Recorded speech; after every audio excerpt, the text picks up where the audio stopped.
thing that we need to talk about.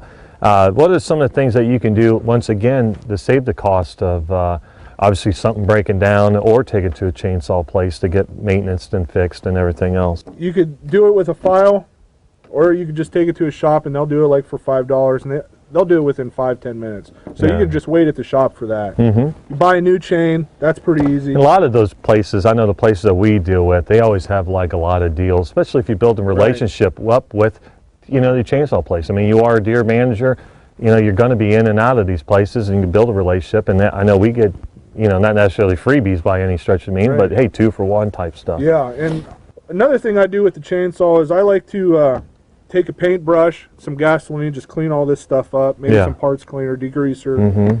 Gas and oil, that's pretty much easy. But another thing I like to do is I like to take some metal protector when it's in storage and just spray over the chain just to keep it from rusting. What kind of metal protector? Just simple metal protector? Yeah, you can buy that as WD-40, it could be anything. Just a metal protector. Okay.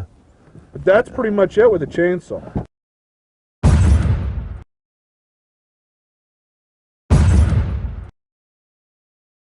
How about the sprayers? We use these things in the spring and, in summer and fall, and then, we maybe just clean it just because we're in a rush and stuff. But, a lot of stuff can go wrong with all this stuff. Especially winter storage. You want to try to tear all your hoses off, your pump out. And if you have a garage that's not heated, it is going to freeze in there. Yeah. So I like to take my pump inside. You can leave the hoses and stuff outside, but drain all the hoses out. Clean out your nozzles, your filters.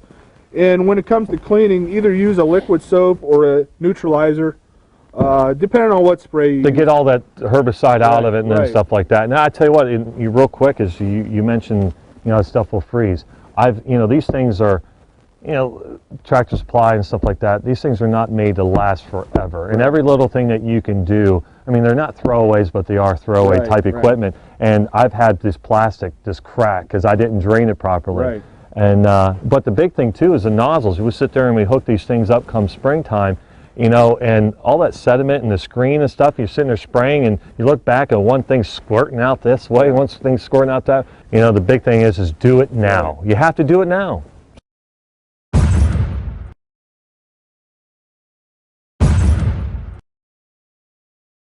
Another thing in the off season that we really like to do is do some camera survey work. And I'm not talking about survey work that you go out there and inventory your deer population. I'm talking about inventorying your deer herd in the sense of their health. Who's wounded, who has a broken leg, who has a missing leg, stuff like that. So that way you can better manage your deer herd. We use the cameras a lot in the off season. Luckily in Ohio we can use corn as bait.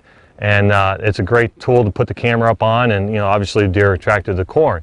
And also too, along with the shed hunting aspect of things, it allows us to, the camera allows us to see when the antlers are starting to drop. That way we're not in such a hurry to get out there and push those deer off the property and look for those antlers.